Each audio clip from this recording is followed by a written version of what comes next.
Hello and welcome to Slapendipity, Hobos of Happy Slappy Town, episode 44, the special Christmas episode. Today is Christmas Day 2024. My name is Devon, but you can call me Gibby, and I am here with... Eric, and you can call me, Rudolph today. Special time Rudolph, the cute-nosed Eric. Devon, who's your favorite reindeer?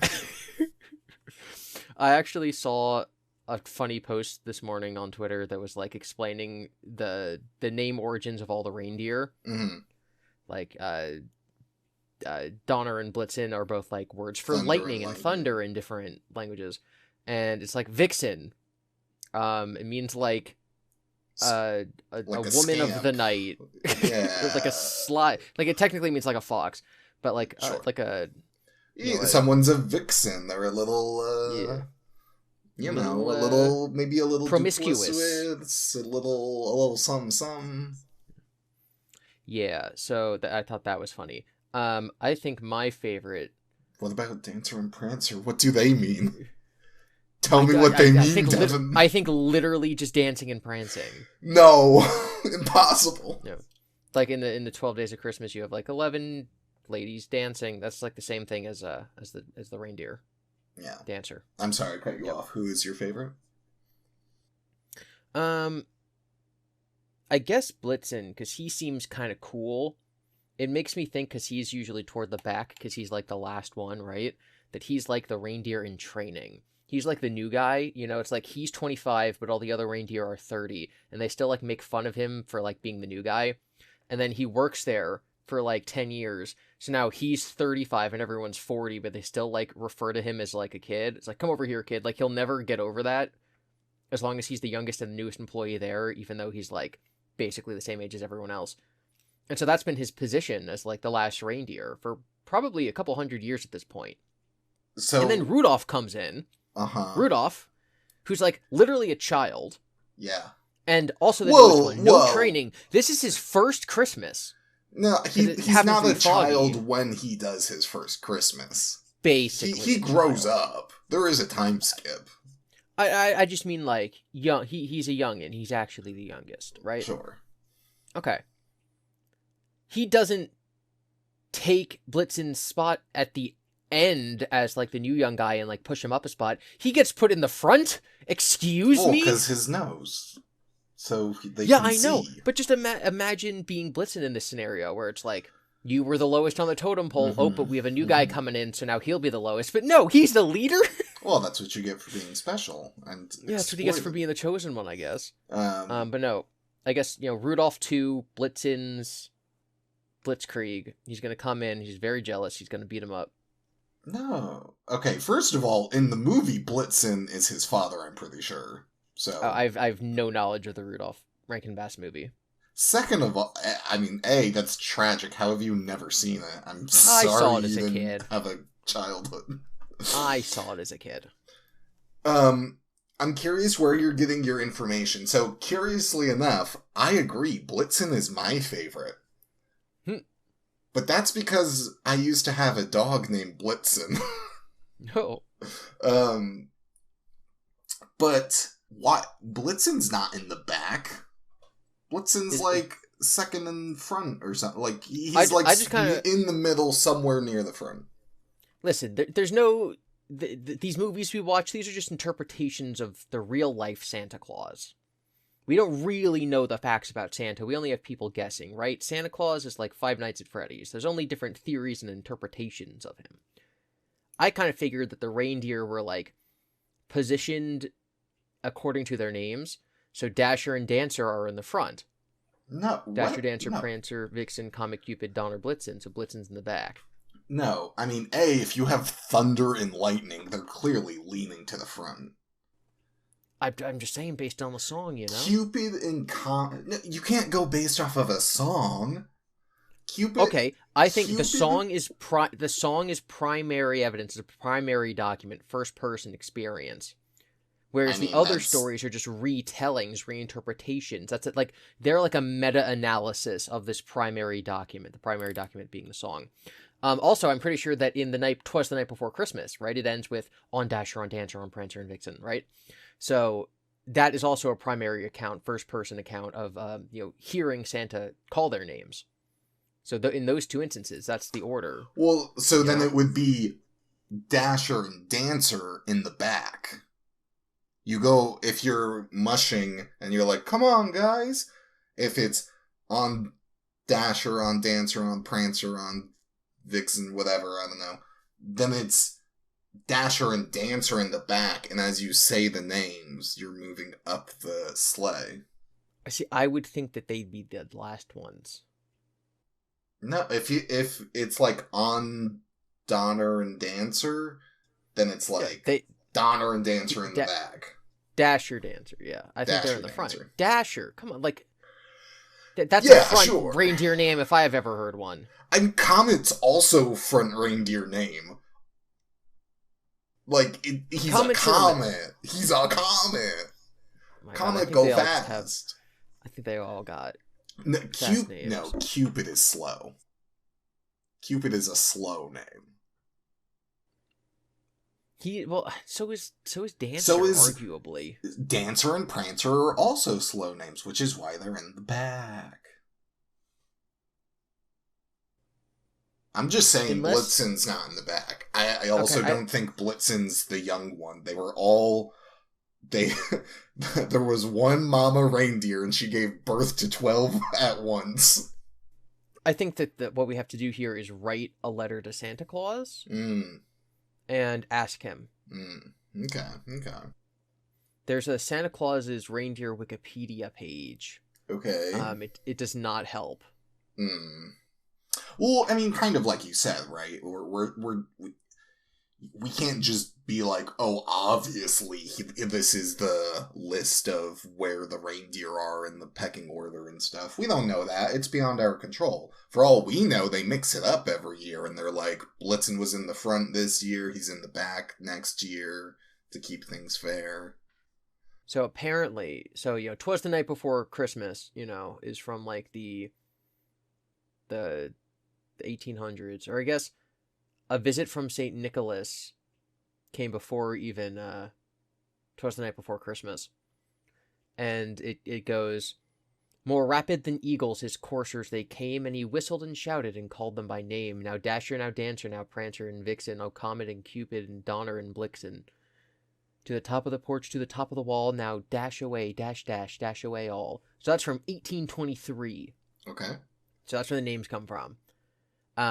Apparently, 80 years later, not content with this poem that at that point had already existed for almost 100 years, Mr. L. Frank Baum, the creator of The Wizard of Oz, decided that no, he had better evidence for Santa's reindeer's name. And so he actually says that Santa had 10 reindeer, and that the additional 2 were named Flossie and Glossy. I mean, that's dumb. Yeah, so I think he's, I think that's like fan fiction. Well, it's not real. We know how you feel about fan fiction. Maybe those are Santa's reindeer, like from the land of Oz. It's like a different Santa. Sure. But yeah, no, there's absolutely nothing here that says anything about which is which. Well, no. So we'd have to ask either Santa or the guy who wrote the poem, Clement C. Moore. Do you think the reindeer talk? I think they're smart. I think you could ask questions and they could shake yes or no. It's okay. Okay, that's fair. Because I guess Santa does talk to them when he's telling him to do things. Do you leave a carrot out for Rudolph?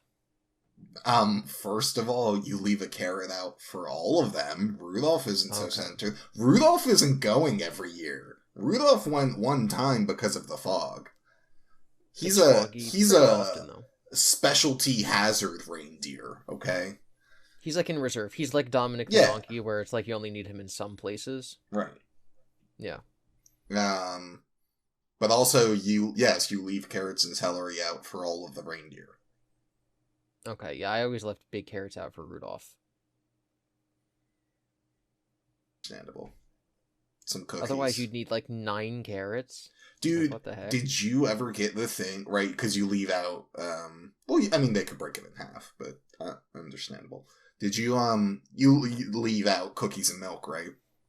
Yeah, you leave out Slim Jims and Heineken for Santa, yeah. Did you actually wait? Is no, that I'm joking. I was like, oh. I am very much joking. No, you leave out cookies. So I remember one year where Santa ate the cookies, and I was like, wow! And I checked the mug of milk, right? Yes. And his saliva, man, let me tell you, because the milk was like blue and swirling, it was incredible. He's probably got magic like stuck to his beard, like his mustache maybe. has like magic dust from the reindeer on it. So he goes to take the sip, and it like he leaves a little trace in the milk. Yeah, a little sparkly maybe. Good year. I don't remember anything else about that year, but I don't even remember when that was. I just remember the Santa part. Isn't that a great childhood memory? Like, doesn't that make more sense? Like, you don't remember the presents you got, but you do remember that Santa visited. When he visited, right? He ate a cookie. He made my milk blue. Yeah, and that's more memorable to you now as an adult than any present. Yeah. What a important reminder to any parents that might be listening. One of the other things that we did for Christmas, I think we must have learned about this somehow. Because, like, okay, so in the early 2000s, like, the internet existed. Okay. But, like, not really. Right. There wasn't Facebook and Reddit and Twitter and all this stuff where something happens and immediately everybody on the planet knows that it's happening. Mm. So, like, I don't know where I would have heard it from, but apparently in other countries and other places, there's a tradition where you put a pickle on a Christmas tree. Okay. Are you familiar with this tradition? It sounds familiar, but I couldn't say anything about it. So the idea is that in other cultures, and thus has been adopted by Americans as well, is that you put a pickle on a Christmas tree when you decorate the tree, and then on Christmas morning, whoever finds the pickle gets to open the first present. Mm. Or sometimes there's a special pickle present, and if you find the pickle, you get the pickle present. Mm-hmm. So the game is that you put the pickle on the tree when you first decorate, and then leading up until Christmas, if you find the pickle, you can then hide it somewhere else. Okay. So let's say, mom puts the pickle on the tree, and then, 2 days later, you're walking by, and you spot it, so now you get to move it, so now mom doesn't know where it is. You're the last one to know where it is. So but if on Christmas morning, and then little Timmy can move it. So then Christmas morning, now little Timmy is the only person who knows where it is because he's the one who found it last, and so he can go right to it, and he can get the pickle. I think sometimes, there are some families where, like, they don't want to play the game until they have Santa hide the pickle. Jesus Christ. So they have Santa hides the pickle, Devin. It's a perfectly normal thing. So they have Santa hide the pickle when he's bringing the presents. Right. So, yeah. Right so after he kisses mom under the mistletoe. Yeah. So so it's whoever finds the pickle gets the first present or the special pickle present. Interesting. So you've never done this and you haven't heard of this? No. Okay. I don't know what we did as when I was a kid. I'm sure it was kind of chaotic. But only when I was very little, because the tradition that we've done probably since I was at least 10 or so was like, we just go in age order. So like, oldest person, parents first, and then the kids in age order. And then you just rotate. And you take turns opening it up, and you show it. And it's like, oh, a sweater, and oh, a book. And then the kids open it, and they're like, oh my gosh, it's the Lego, I don't know. The Game Boy. Did you ever get Lego for Christmas? Is that something that you ever had as a kid? No, I played bad with Lego. Oh. Because I would make this weird little penguin Lego thing. Mm-hmm. And that would be the thing I make every time I played with Lego. That's pretty cool. But it was 4 pieces, maybe 5. So I would just make it be like, I have done it. I have played Lego. And then I would just put it away. I after mean, playing all I with it for ever a little bit. did was like, so I got a bunch of different like Legos as kids, but like these are like the smaller sets. Also, it was back in the day when they were a lot simpler. Yeah. But like, I would, I got a Lego Star Wars spaceship, and then you just kind of swoosh it around the way that you would do with your non-Lego toys. Like I Sure, would yeah. have the clone spaceship fight the Power Rangers on their space bikes, Mm. and so it's like it didn't matter that it was like Lego was fun because you got to build it. And then for me, as a child, because I was a strange child, Okay. I was familiar with my dad is really into movies and technology and like analog technology and stuff like that, and Star Wars. Mm-hmm. So when I was a kid, I knew what greebling was. Mm. Greebling is a concept that goes back to like early model building, especially like for movies, where if you're trying to make like the Death Star or the city from Blade Runner, and so you're making little miniatures that you're going to zoom the camera through and make it seem like they're real buildings. The more little random details you add, the bigger it makes the model appear. And this is called greebling. So if you look at like the Millennium Falcon, there's like just little pipes that shoot out for no reason. And there's little vents and there's little this and that. And it's like a little raised section and there's like a vent on it. Obviously, if you're designing a real spaceship, it's not gonna like you'd want it to be as sealed off as possible. Like you're not gonna run the elbow pipe outside the ship. That's silly. But when you're building a model, adding greebling just kind of makes it look better. And Lego innately has a lot of greebling to it because it has studs. So if there's studs exposed on the outside of the ship, and if the ship is made with angled, blocky Lego pieces, it makes it look sort of more realistic and detailed than just like a plastic toy. And I was familiar and I understood this concept. And so I guess I liked the Lego spaceship better than like a hard plastic spaceship. Interesting. I do not care for the building process.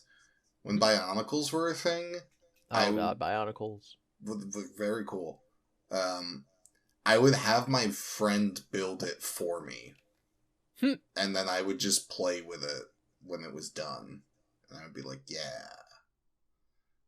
This is the part that I want. I found it way more difficult to build Bionicle than Lego, but like I like them because again, it's kind of like action figures, and they come in a cool little pod, and the pod is like their spaceship in their house. Very fun. Mm. Did you get Bionicles for Christmas? What was it? What was the one of the memorable ones where you were like, yeah, or even just like the equivalent of like, whoa, the milk is blue. So I'd say the biggest bestest Christmas present was probably the PS2 that we got when it would have been around the launch of the PS2. Basically, my family was in a rough spot, and so my mommy asked Santa really nicely if we could get a PS2. And so Santa got us a PS2 because there were no other presents that year for Christmas. And so that was, and cool. As a kid, that's like not something that like I noticed. All I know is like, oh my god, we got a PS2. This is the greatest thing ever, and didn't notice that we didn't get anything else. Well, yeah, you got a PS2. My mom told me years later, like, yeah, that was due to the kindness of Santa Claus, and all the townsfolk got together so that we'd have a nice Christmas, and they all wrote letters to Santa Claus, and a bunch of people spent time writing letters to Santa Claus to make sure that he would get us the PS2.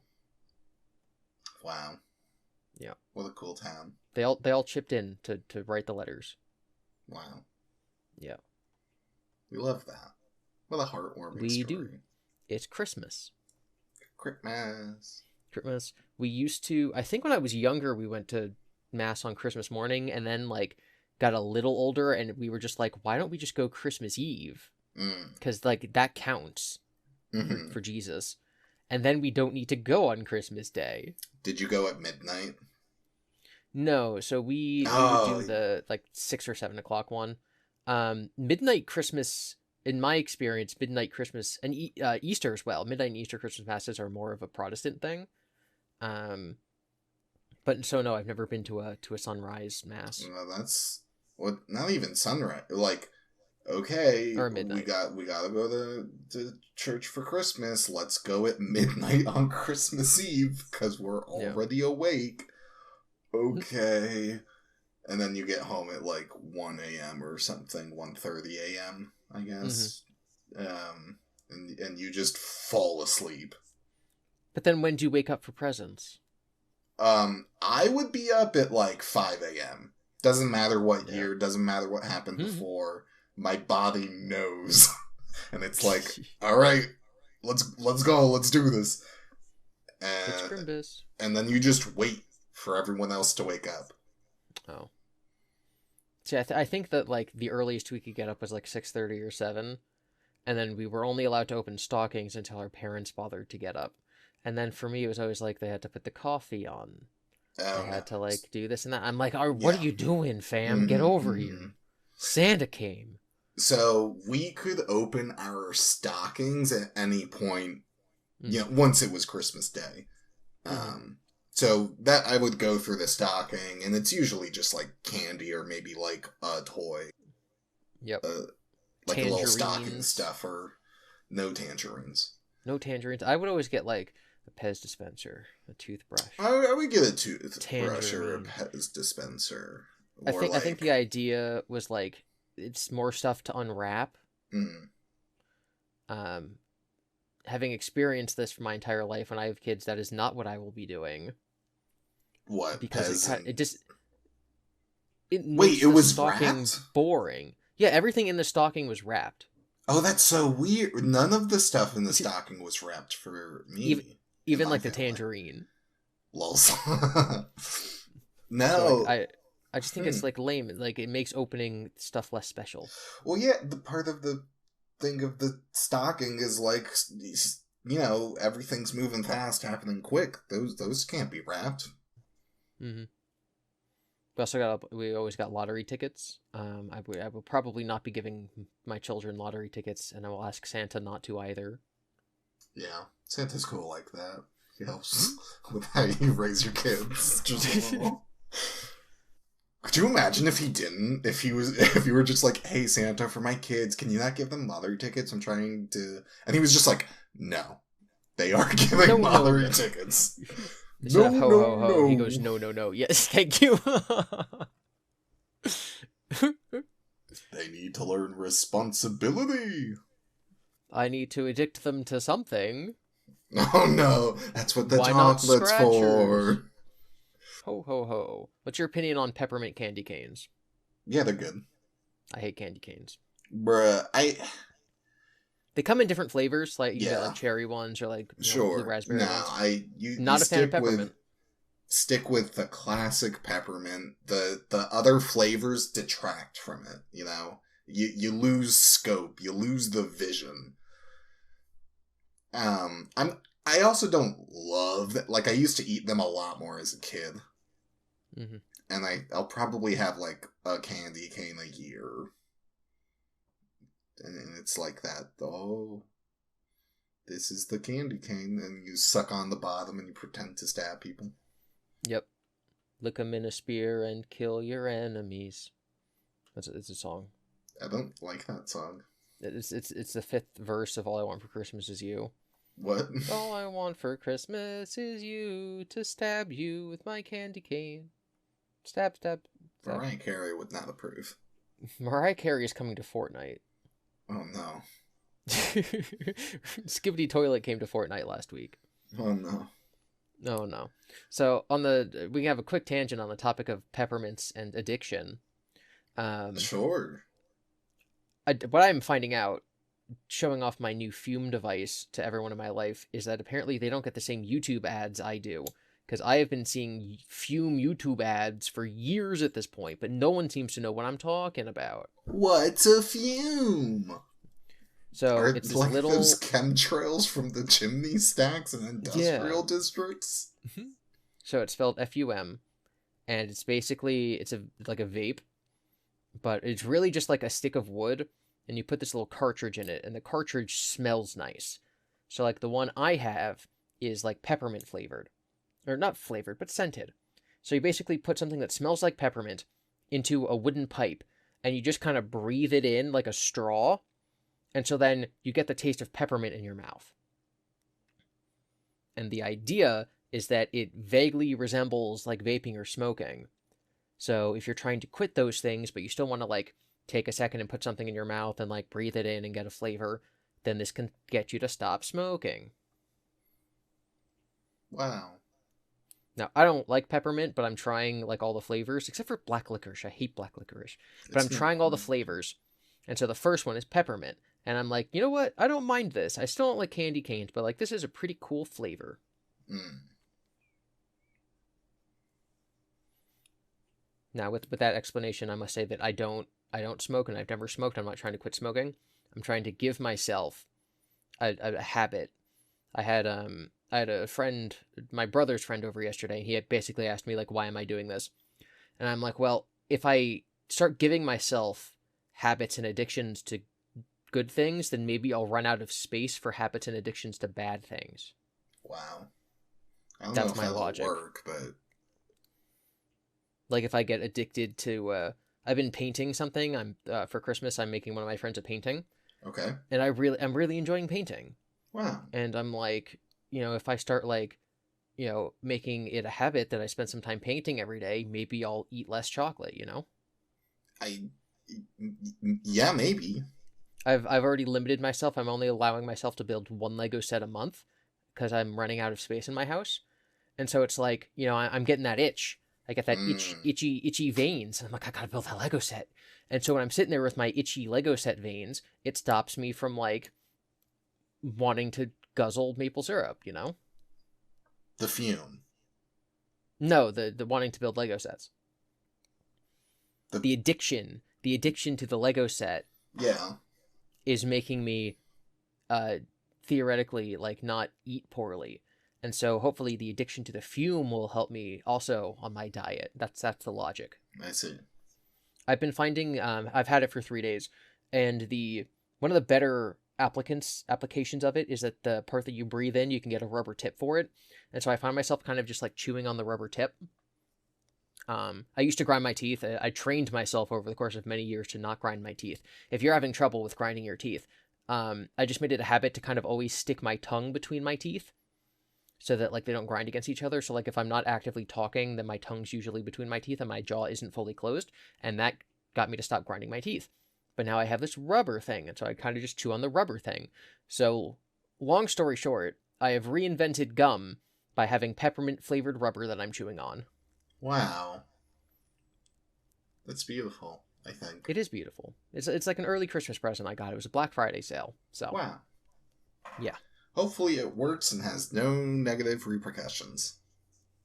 I think the negative repercussions is that it's going to be really annoying to people because we're just going to be hanging out. I'm just going to absentmindedly be going like clickety, clickety, clickety because it's also like supposed to be like a fidgety toy. So it goes clickety, clickety. And I'll be like, oh my god, wait guys, before we go and do this thing, let me take a hit from my pen. And I'll be like, wow. That was not supposed to be that loud. I apologize. You can lower that in editing.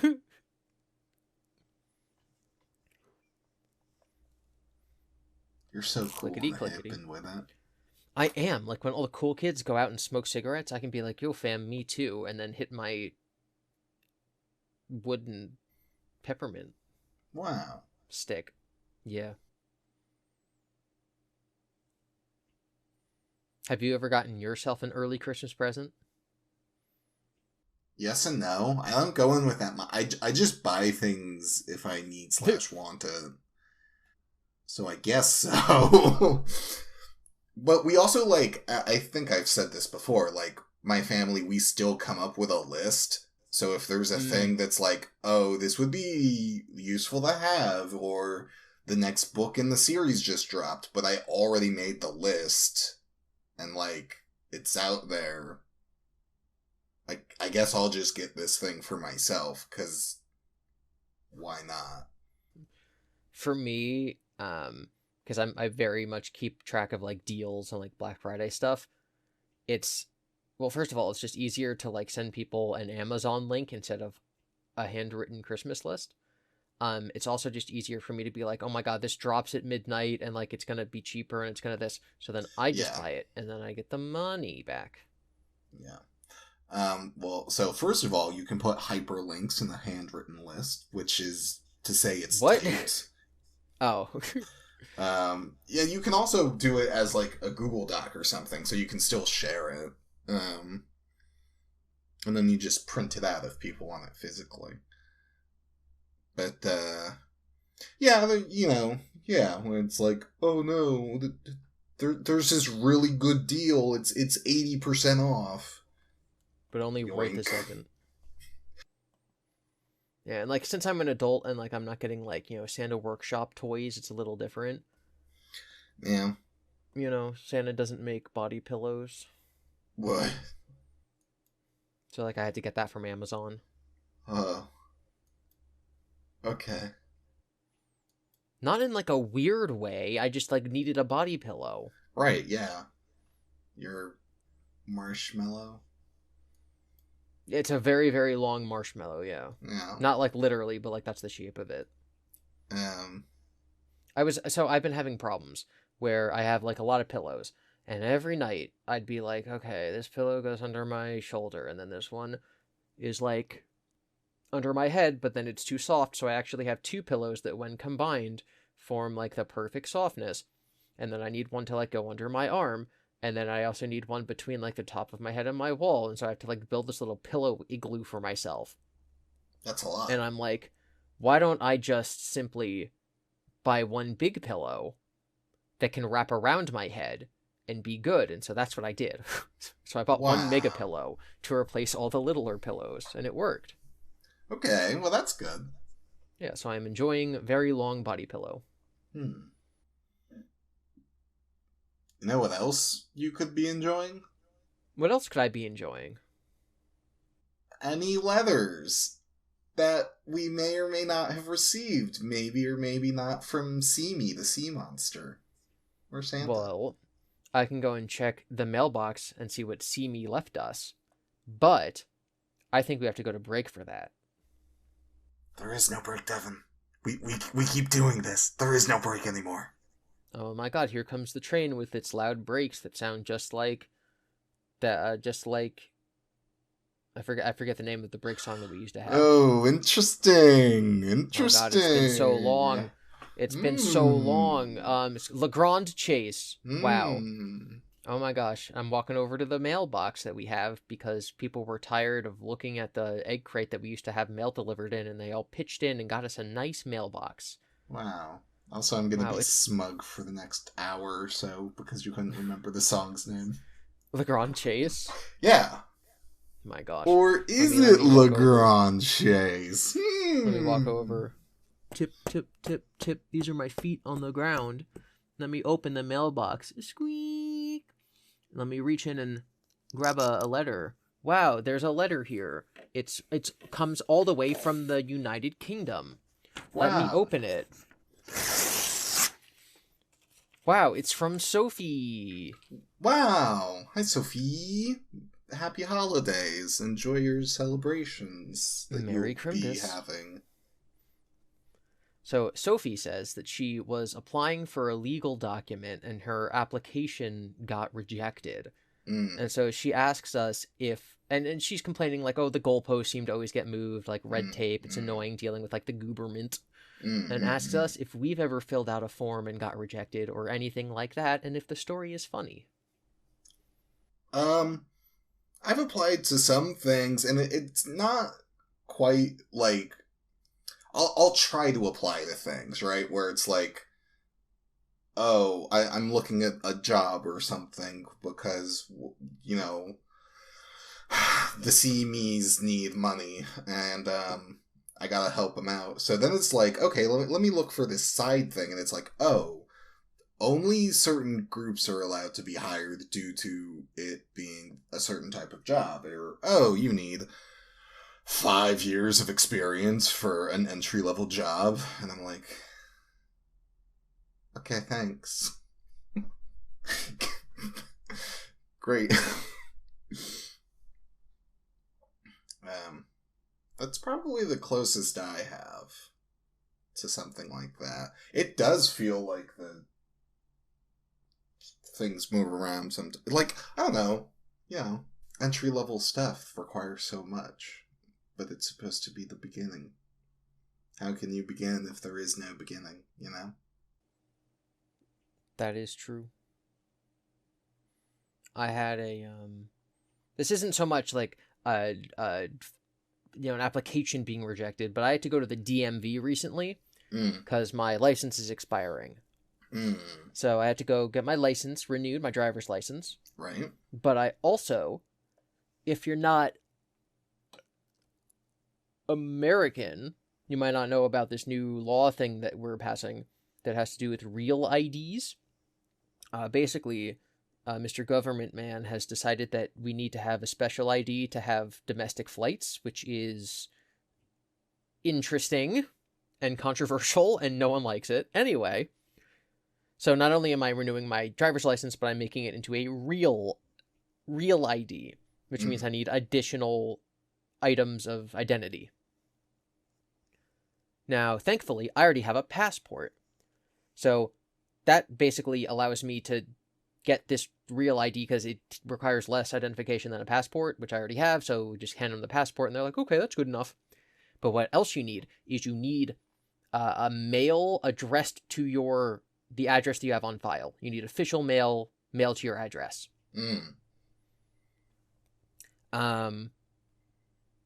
Which you have a ton of, right? Because you don't do anything digitally. Yeah, so official mail can be a bill or it can be a bank statement. Now, I don't know if you're aware of this, Eric, but it's currently, it's almost 2025. Okay. I don't get bills or bank statements in the mail. I get them on my email. Clearly you do. We have a mailbox now. I don't get official bank statements or our water bill. The bill we have to pay to have the river run right by our little hobo hut. So I had to, I had it was more of a notice, like, hey guys, we're fixing the water main outside, so, be careful. It was a letter addressed to me from my water company. Right. I also had something that was like, activate your debit card from your bank today. So I go to the DMV, which I had to make an appointment for. I think that's been a thing since COVID where you need an appointment. There's no walk-ins. So I go to the DMV, and I wait in a line, and I get to a table, and she says, fill this out, and I fill it out. And she says, go wait in that line, and I wait in that line, and I get to the front of the line, and the guy right in front of me had been, talking to this lady for 5 minutes who, was apparently, being difficult or something. So I go up to him, and he's like, what are you here for? I'm like, I'm just simply here to renew my driver's license and make it a real ID. And he's like, that is very simple. I'm going to need, a bunch of, identification. And I hand him my passport. And he's like, oh my god, you're going to be the simplest customer I've had all day. Wow. And I'm like, heck yeah. And he's like, do you already have your driver's license? And I say, yes, sir. And I hand him my driver's license. And he's like, all right, now all I need is one piece of official mail. And so I hand him the mail that's about my water main breaking because it's from my water company. And he says, sorry, but it has to be a bill or a bank statement. And so I hand him the letter from my bank about my new debit card. And he says, sorry, this doesn't count. And I say, oh no, well, all of my stuff's digital. And he says, okay, well, if you can access it digitally, then that'll count. And I say, okay, and I pull up my phone, and he goes, well, actually, it has to be on paper because I have to scan it.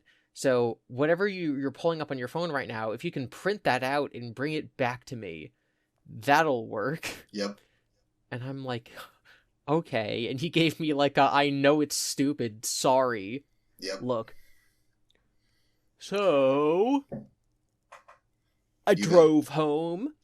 I printed out my thing. Luckily, we had literally just bought new printer ink. Nice. Used up all of it to, print up this front page of my bank statement. And I drove back, and I stood in line again. And I get to the front, and the guy I'd been talking to was on lunch break. And so I'm with a different lady. And I'm like, here's my passport, my driver's license, and my bank statement. And she's like, okay, cool. And she goes in the back, and she scans some stuff, and she staples some stuff. And she comes up to me, and she says, okay, you're all done. You can go wait in that third line. What?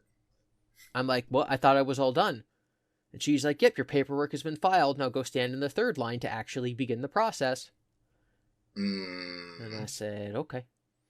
And I go and I sit down. This is in the big chair waiting area. And I forget the conversation, but we were having an argument in our group chat. I think we were talking about Overwatch and similar video games. Because I don't like them.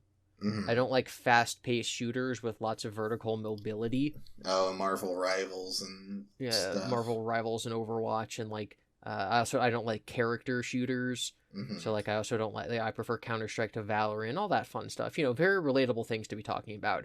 I imagine that there's some grandpa who was like listening to this episode of the podcast because like the little Timmy was like, I'm going to listen to my favorite podcast, Slapendipity, Hobos of Happy Slappy Town. And then he heard us talking about like Christmas lore and traditions and all this nice stuff. And I started talking about the DMV and he's like, oh, that's very relatable. Everyone has to go to the DMV. Wow, the younger generation, really does understand, the limitations of big government. And then I'm like, yeah. So then I talk about how much I hate Overwatch and Valorant. And he goes, okay, I guess this is where the young part kicks in.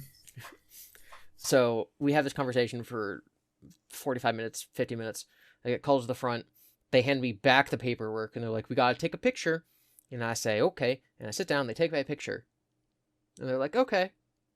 And they're like, you gotta click some things on the computer. I'm clicking things on the computer. And one of the questions says, would you like to register to vote? Like, I'm already registered to vote. So like, do I hit yes or no? And the lady goes, I'm not allowed to give you any input or advice. It used to be that I would tell people, you can skip that if you'd like, wink, but I'm not allowed to tell people that anymore. And I said, okay. So I skipped it because I'm already registered to vote.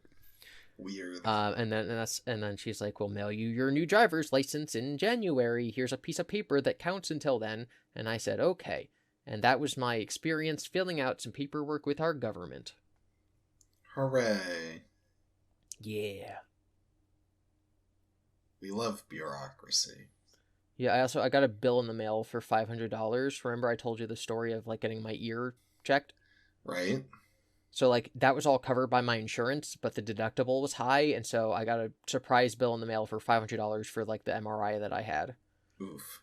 And I'm like, well, I wasn't expecting that. I guess it's fair because like that is how it works. But that sucks. Yeah. Yeah. So that's another paperwork thing. I don't know. Do you have any stories about Christmas paperwork, Eric? Christmas paperwork? Paperwork. If I had to say, I'd say the closest thing to Christmas paperwork is like writing a list, checking it twice, finding out if I'm naughty or nice. Well, Eric, I think that speaking as myself and as all of the fans of Slapendipity Hobos of Happy Slappy Town, we can officially state that you're going to be on the nice list this year. Wow. Hooray!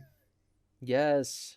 Now, when they're listening to this, it will have already been Christmas morning, so we'll already know if we got our present or our coal. But right now we don't because we're recording this a little early. Wow. But all I can say is that I hope everyone listening to this had a good Christmas morning, gonna have a good Christmas dinner. Over the next week from now until New Year's, they'll be enjoying their family, Doctor Who Christmas special, all that fun Christmas stuff. Christmas movies. Eggnog. Oh, what's your eggnog opinion? I don't like it. I love it. Okay, this was episode whatever it was, 40 whatever of Slapendipity Hobos of Happy Slappy Town. Goodbye, everyone. Enjoy your holidays. Merry Christmas. Happy Kwanzaa. Happy... I forgot them. Oh, I'm so sorry. Hanukkah.